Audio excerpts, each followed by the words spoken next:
এই পৃথিবীতে এমন কোনো জায়গা রয়েছে যেখানে অপরাধ করেও ছাড় পাওয়া যায়? এমন কোনো জায়গা রয়েছে যেখানে খুন করলেও দোষের সাজা হয় না? শুনতে অবাক লাগলেও সত্য, পৃথিবীতে এমন জায়গাও রয়েছে। এই জায়গাটির নাম হলো জোন অফ ডেথ।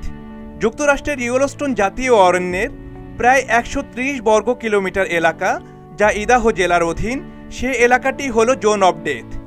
যুক্তরাষ্ট্রের সংবিধানে আইনের এমন ফাঁক রয়েছে যে এই প্রায় ১৩০ বর্গ কিলোমিটার এলাকায় কেউ খুন করেও সবার সামনে দিয়ে নিরাপদে চলে যেতে পারবে, তার সাজাও হবে না। ইয়েলোস্টোন জাতীয় অরণ্য আসলে ইউমিং জেলা আদালতের অধীন। আবার অরণ্যের ওই এলাকা ছাড়া পুরোটাই ইউমিং জেলায় অন্তর্গত, শুধু ওই অংশটুকুই ইদাহো জেলার অন্তর্গত।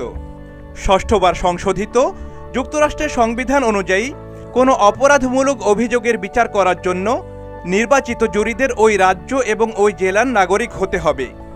এতেই গোল বাঁধে। এখানেই বিচার ব্যবস্থাকে ফাঁকি দেওয়ার কৌশল লুকিয়ে রয়েছে। পার্কের ওই অঞ্চল, যা ইদাহোর অধীন, সেখানে কোনো মানুষের বসতিই নেই। অন্যদিকে পার্কের মধ্যে ইদাহো জেলার যেটুকু অংশ যুক্তরাষ্ট্রের ইউমিং জেলা আদালতের আওতায় রয়েছে, সেটি নো ম্যানস ল্যান্ড।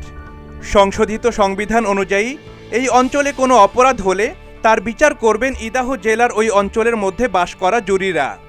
এখানে যেহেতু পার্কের অন্তর্গত ইদাহো জেলার অংশে কোনো বসতিই নেই, তাই সংবিধান অনুযায়ী এই অংশের অপরাধের বিচার করারও কেউ নেই। ফলে একজন খুন করেও পার পেয়ে যেতে পারেন অবলীলায়।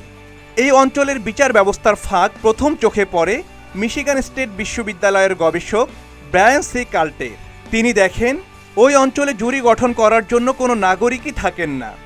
ফলে যে কোনো ব্যক্তি মারাত্মক অপরাধ করেও ছাড় পেয়ে যাবেন, এমনকি খুন করলেও সাজা দেওয়ার কোনো উপায় নেই। প্রশাসনের নজর কাড়ার জন্য এই অঞ্চলকে নিয়ে একটি উপন্যাস লিখতে শুরু করেন কাল্ট। উপন্যাসের নাম দেন দ্য পারফেক্ট ক্রাইম। ২০০৫ সালে সেটি প্রকাশিত হয়। কাল্টের আশঙ্কা ছিল তার উপন্যাস পড়ার পর বিচার ব্যবস্থার এই ফাঁককে কাজে লাগিয়ে অনেকেই অপরাধ করার জন্য এই অঞ্চলকে বেছে নিতে পারেন। কাল্ট আরও ভেবেছিলেন ওই উপন্যাস প্রকাশিত হওয়ার পর প্রশাসন নড়েচড়ে বসবে, আইনের এই ফাঁক বন্ধ করবে।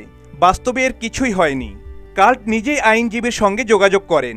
ইয়েলোস্টোন জাতীয় অরণ্যের ওই অংশটুকু ইউমিংয়ের অধীন থেকে মুক্ত করে তা ইদাহো জেলা আদালতের অধীন করার আবেদন করেন। আইনজীবীও পাত্তা দেননি কাল্টকে। ২০০৭ সালে এই অঞ্চল নিয়ে আরও উপন্যাস প্রকাশিত হয়। লেখক সিজে বক্স সেটি লিখেছিলেন, নাম দেন ফ্রি ফায়ার। প্রশাসনের নজর কাড়তে সফল হয় এই উপন্যাসটি। উইমিংয়ের সিনেটর মাইক এনজি এই ফাঁক বন্ধ করতে সচেষ্টও হয়েছিলেন, তবে তেমন কিছুই করতে পারেননি তিনিও। আশার কথা এই যে আইনের ফাঁক ফোকর সামনে আসার পরও তেমন কোনো অপরাধ ঘটেনি এই অঞ্চলে।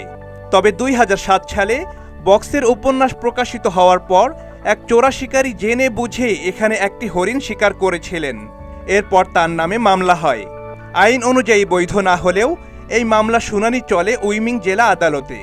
অভিযুক্ত শিকারী লেখক কাল্টের উপন্যাসের প্রসঙ্গ তুলে ধরে আদালতের বিরোধিতা করেন। তাৎক্ষণিক বিচারকরা তার যুক্তিকে গুরুত্ব না দিলেও কয়েকদিন পরেই জামিন দেওয়া হয় তাকে।